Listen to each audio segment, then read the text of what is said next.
Mesdames et messieurs, bonsoir et bienvenue dans ce journal en cette soirée du vendredi 7 janvier 2022. Dans les actualités de ce jour concernant présentation de vœux au président de la République, le couple présidentiel a consacré la matinée d'aujourd'hui pour les journalistes, les patrons de maisons de presse et des représentants des entreprises de presse ainsi que les journalistes sont venus présenter leurs vœux de nouvel an au président de la République et son épouse au Palais d'État Diavelou aujourd'hui. Reportage de Judikel Ranjanirin et Andra Zajaipé. Les patrons de presse, les directeurs de publication et les rédacteurs en chef ont été reçus par le président de la République et son épouse aujourd'hui au Palais d'État Diavelou. L'État malagasy et les journalistes se complètent. L'Ordre des journalistes, par le biais de sa présidente, a montré sa reconnaissance à l'endroit de l'État actuel pour son respect de la liberté de presse. Elle a profité de l'occasion pour apporter ses souhaits pour l'amélioration de la collecte des informations, mais également pour leur partage auprès des citoyens. Monica Rassoularsan, présidente de l'Ordre des journalistes, a présenté en premier lieu les vœux de Nouvel An et sa reconnaissance face à l'appui de l'État aux journalistes, notamment la mise en place des bureaux de l'Ordre des journalistes dans les régions, l'octroi des matériels et la prise en charge des cartes de journalistes à travers le ministère de la Communication et de la Culture. Elle a également affirmé sa reconnaissance face à la promulgation de la loi sur la communication. Elle a souligné l'application de l'article 116 de cette loi qui stipule que les journalistes en exercice et inscrits au sein de l'Ordre des journalistes peuvent bénéficier d'une exonération de taxes et impôts sur les matériels de communication à travers une liste déjà établie par l'Ordre, mais aussi de bénéficier des droits stipulés par les traités nationaux et internationaux signés par Madagascar. C'est un droit fondamental des citoyens d'être informés. Mais cela exige une objectivité de la part des journalistes selon le président. La liberté d'expression devrait être un outil qui mène vers des débats pour le développement de Madagascar et non un outil pour empêcher le développement. Le président de la République a souligné que cela devrait toujours se faire dans le respect des valeurs malagasy. Les journalistes ont pour mission de sensibiliser et d'éduquer les citoyens afin que ces derniers soient des citoyens responsables et respectueux de nos valeurs. Ces valeurs qui commencent à se perdre du fait de l'incompétence et de l'incapacité à maîtriser la liberté, surtout eu égard à l'évolution de la technologie, selon le président Andradzuiln.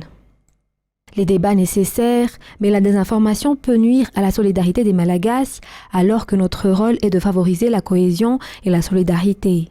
Les citoyens attendent une objectivité de notre part. Andradzuiln affirme également que certaines analyses n'apportent pas de débat sur le développement, donc nous devons nous concentrer sur les points positifs pour le pays. Moi personnellement, je donne une grande importance à la collaboration avec les journalistes et l'État est ouvert aux journalistes et à toute information, a ajouté le chef de l'État.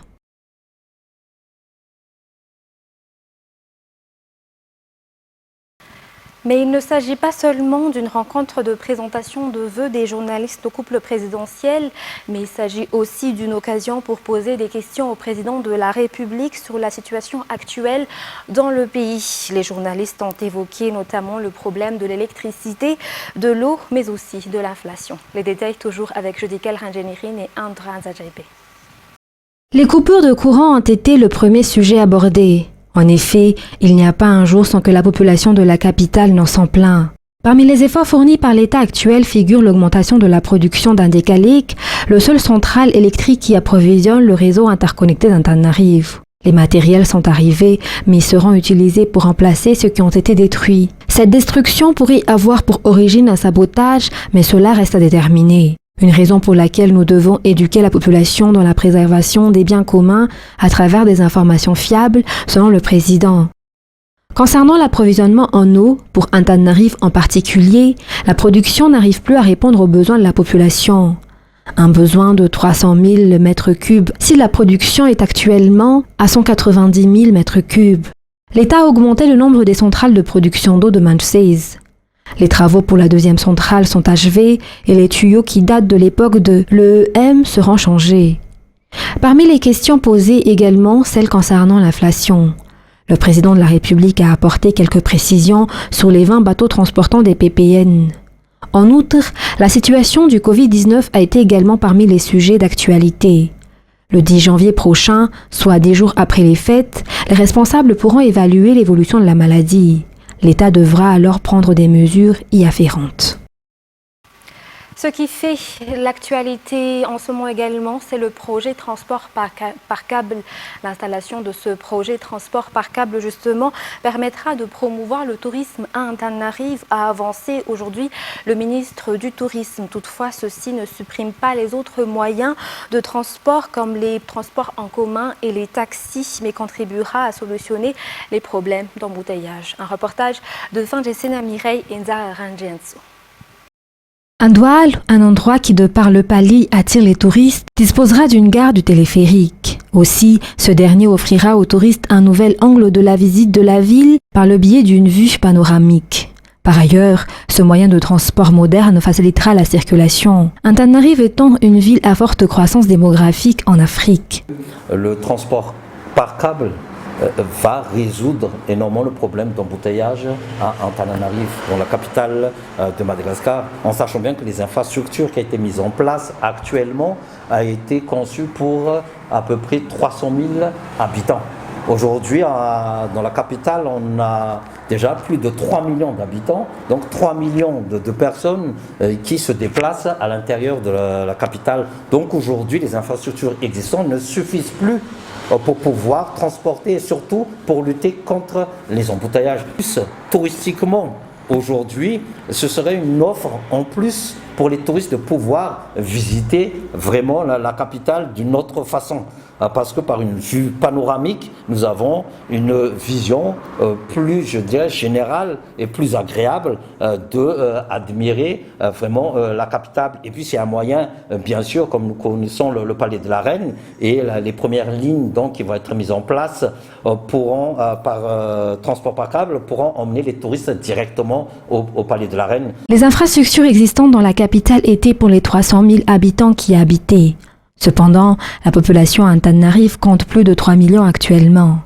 En outre, les problèmes d'embouteillage ne seront pas toujours résolus, bien qu'il y ait eu une extension des routes. Raison pour laquelle il faut procéder à l'installation du téléphérique, qui ne supprime pas toutefois les autres moyens de transport. D'après les informations, aucune expropriation n'aura lieu et les travaux de transporteurs ne seront pas abolis par l'existence de ce téléphérique. La ville bénéficiera d'avantages environnementaux et touristiques plus particulièrement, toujours d'après les informations.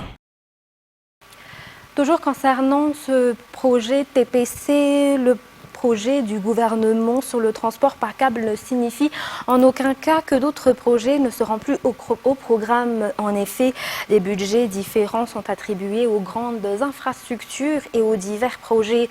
Le budget dédié au secteur social dont le gouvernement ne cesse constamment d'optimiser est également à part. Reportage de Cécile Vin sur les images de Secha Angenabu. En 2019, la rénovation du stade Baréa a été contrée par l'opposition qui tenait les rênes de la capitale à l'époque. Cependant, Totin Chacun réalise actuellement que les travaux effectués est un joyau pour Antananarive, pour tous les Malagasy. Par ailleurs, le projet de transport par câble est en route actuellement, ce qui est également très critiqué par ceux qui n'ont cependant pas trouvé de solution aux embarras de la circulation depuis des décennies. À noter cependant que le téléphérique est comme tous les grands projets qui disposent d'un budget propre. Pour précision également, ce régime actuel n'a jamais cessé d'optimiser le budget attribué au secteur social et ceux qui colportent des idées fausses sur le projet de transport par câble en sont conscients. Mais c'est la manière de faire de l'opposition à Madagascar. Elle ne vise aucunement le développement pour la population malagasy et encore moins pour les générations futures. Parlons toujours transport. Les véhicules ne respectant pas les restrictions sanitaires en cette période de propagation du virus Covid-19 sont suspendus de leur fonction pour 10 jours pour les coopératives d'Antananarive, selon son président aujourd'hui. Les passagers sont appelés à dénoncer les abus et les comportements dans ce sens. Aucune intervention des propriétaires des voitures ne seront pas acceptées selon toujours ce dernier. Les détails avec Fangesena Mireille et Secha Angenabu. Les passagers se plaignent du non-respect des cahiers de charges par les véhicules de transport en commun. En cette période de la flambée des cas de Covid-19, le nombre des passagers dans les taxis-brous sont limités, mais cela n'est pas respecté pour certains transports publics. Tous les véhicules qui ne respectent pas le règlement seront suspendus pour 10 jours. Les coopératives appellent les passagers à dénoncer les cas de non-respect des restrictions sanitaires et autres faits de non-respect de la loi. Ces dénonciations aideront grandement les coopératives à appréhender ces véhicules. Les propriétaires des véhicules qui font des interventions ne seront pas acceptés en cas de sanction, selon les explications d'un président de coopérative. Il est à rappeler que la désinfection des véhicules de transport en commun et des taxis reste toujours en vigueur, mais aussi le port de masques pour les passagers, les chauffeurs et de leur aide également. Il est obligatoire d'utiliser les gels désinfectants pour ces transports en commun.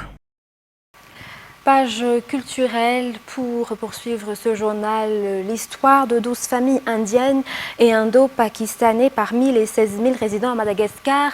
C'est l'exposition qui s'est tenue aujourd'hui dans le jardin de l'association World Trade Center Inkonjan. Il s'agit d'une exposition itinérante qui retrace le parcours et l'histoire des familles des ressortissants indiens et indo-pakistanais qui sont venus s'installer à Madagascar depuis le XIVe siècle et de faire connaître au public et compatriotes malagasy leur histoire, mais aussi leur rôle dans le pays, car ces familles, depuis des générations, contribuent grandement au développement économique et social de Madagascar, selon les explications. Cette exposition organisée par l'ambassade de l'Inde et le World Trade Center a également pour objectif de démentir les préjugés et favoriser l'intégration de ces diasporas dans la société malagasy. Plus de détails à travers ces explications. Là, actuellement, il y a 12 familles de la diaspora qui ont accepté de... C'est en fait grâce à la collaboration avec l'ambassade de l'Inde, et c'est eux qui ont initié cette exposition qui avait démarré au mois de mars de l'année dernière. Et actuellement, World Trade Center continue cette itinérance de l'exposition pour une meilleure connaissance donc de cette diaspora indo-pakistanaise indienne à Madagascar, pour qu'il y ait une meilleure cohésion entre les deux communautés, malagasy et indiennes. La plupart de ces familles ils contribuent à l'économie de Madagascar. Ce sont des grands opérateurs actuellement, et il faut que, avec la mondialisation actuelle, on vit tous, on est dans un petit cercle, donc c'est dans cet état d'esprit de cohésion, d'intégration pour un meilleur développement de Madagascar. Passons à présent aux actualités internationales. Après plusieurs jours d'une fronde populaire inédite dans ce pays autoritaire d'Asie centrale, le président du Kazakhstan a indiqué aujourd'hui dans une allocution télévisée avoir autorisé les forces de l'ordre à ouvrir le feu sans avertissement sur les manifestants et a promis l'élimination des bandits armés. France 24 nous en dit plus. La révolution est en marche, c'est en tout cas ce qu'affirme l'opposition. Mais combien de temps cette révolution pourra-t-elle tenir ? Tout juste appelés, les soldats russes sont déjà arrivés en renfort au Kazakhstan, alors que la poudre a parlé ces derniers jours et ces dernières heures. La répression des manifestations a provoqué la mort de plusieurs dizaines de protestataires et on compte au bas mot 1 millier de blessés. Dans la seule ville d'Almaty, cœur de la révolte, plus de 3000 personnes ont été incarcérées. Dans les rangs des forces de sécurité aussi, le bilan est lourd. Au moins 18 de ses membres ont été tués et des centaines d'autres blessés, selon les autorités locales. Cette escalade et l'arrivée de troupes étrangères suscitent l'inquiétude de nombreux pays, dont les États-Unis. Ce que le monde va surveiller, c'est toute violation des droits de l'homme et du respect des institutions. Nous appelons les forces de maintien de la paix du traité de sécurité collective et les forces de l'ordre à respecter les droits de l'homme afin de parvenir à une résolution pacifique. Le gouvernement a été limogé, la baisse du prix du gaz actée, l'ancien président écarté du Conseil de sécurité nationale, d'où il dirigeait de facto le pays. Plusieurs de ses proches, dont le chef des services de renseignement, ont également été remerciés. Mais rien ne semble calmer la colère des manifestants après 30 ans de régime autoritaire. Une colère de plus en plus violemment réprimée donc. Josep Borrell, le chef de la diplomatie européenne, affirme sur Twitter que cette situation rappelle d'autres similaires qui doivent être évitées. Une référence directe à la répression féroce de l'opposition en Biélorussie ces 2 dernières années. Le président Tokayev assure que l'ordre a désormais été globalement restauré au Kazakhstan. Et aujourd'hui, la justice française doit statuer dans le cadre d'une affaire opposant 145 Camerounais au groupe Bolloré accusé de non-respect des droits humains et environnementaux dans des plantations d'huile de palme. Ces dernières années, les activités africaines de la multinationale française implantée dans 46 pays du continent font l'objet de plusieurs poursuites judiciaires. France 24. Concerne la Socapalm, société camerounaise de palmeraie basée essentiellement dans la région du littoral ici au Cameroun. Une action engagée par 145 employés, ex-employés de la Socapalm ou riverains qui accusent, vous l'avez également signifié, le groupe Bolloré de non-respect des droits humains et environnementaux. Il faut dire que ce sont des accusations récurrentes de la part de ces employés et riverains qui ont notamment souvent reproché au groupe Bolloré l'accaparement des terres, mais aussi la pollution des eaux. Mais ce qu'il faut peut-être préciser, c'est que la Socapalm est détenue majoritairement par la société luxembourgeoise Surfin et que Bolloré détient 38% de cet actionnariat. Et la ligne de défense du groupe Bolloré a toujours été de dire qu'en tant qu'actionnaire minoritaire, il a certes un droit de vigilance, qu'il a d'ailleurs toujours respecté, dit-il, mais il n'est pas l'acteur principal dans cette affaire, d'autant plus, nous dit-on du côté de Bolloré, que l'État du Cameroun est également actionnaire de la Socapalm. Rouillé, c'est le moins que l'on puisse dire, du fait de ce que beaucoup d'observateurs considèrent comme la boulimie de ce groupe Bolloré qu'on retrouve dans des activités aussi diverses que le transport de marchandises, le rail ou encore la communication, mais Bolloré a souvent été perçu également ici en Afrique comme un entrepreneur sans foi ni loi, des accusations évidemment, vous vous en doutez bien, rejetées par le groupe Bolloré qui brandit notamment son rôle dans la création de milliers d'emplois sur le continent africain. L'entreprise parle par exemple ici au Cameroun de près de 5000 emplois directs ou indirects créés. Et en Allemagne, le régime 2G+, c'est un modèle de passe vaccinal renforcé où la présentation d'un schéma vaccinal complet n'est pas suffisant pour entrer dans certains lieux. Il faut également obtenir un test négatif. France 24 nous en dit plus. Dans les théâtres berlinois, on multiplie désormais les précautions. Pour rentrer, les spectateurs doivent non seulement présenter un passe vaccinal, mais également un test négatif du jour. Je me sens bien plus en sécurité ainsi. Avec ce double contrôle, je vais enfin pouvoir aller à nouveau au théâtre plus souvent. Ça demande un peu plus de préparation, oui, mais on s'habitue à tout. Ce régime vaccination plus test est entré en vigueur fin décembre dans les salles de spectacle. Une contrainte supplémentaire mais bienvenue alors que la fréquentation a souffert ces dernières semaines. On sent effectivement une plus grande hésitation de la part du public ces derniers temps, mais c'est surtout en raison de la reprise de la pandémie. Les nouvelles restrictions sont plutôt bien acceptées. Un double contrôle qui pourrait se généraliser en Allemagne alors que la situation sanitaire se dégrade avec le variant Omicron. Dans ce restaurant français à Berlin, les réservations ont baissé avec l'entrée en vigueur du pass vaccinal en novembre, mais les habitués sont restés fidèles. Un test obligatoire supplémentaire pourrait changer la donne selon le patron. Je pense qu'on va perdre toutes les sorties spontanées au restaurant. Avec un test en plus, il faudra tout planifier. Mais l'entrée en vigueur du pass vaccinal et le cumul des contrôles semblent faire leur effet sur les non-vaccinés. Dans ce centre, le nombre de primo-vaccinations augmente à nouveau depuis décembre. Je crois que nombre d'entre eux étaient encore dans l'expectative. Mais la hausse du nombre de contaminations et bien sûr la pression exercée par les autorités avec ces restrictions les oblige désormais à se faire vacciner. En Allemagne, plus de 5 millions de premières doses ont été administrées depuis l'annonce de la mise en place du pass vaccinal. Mesdames et messieurs, c'est la fin de ce journal. Je vous remercie de nous avoir suivis jusqu'à son terme. Très bonne continuation et très bonne suite de programmes sur Viva. Au revoir.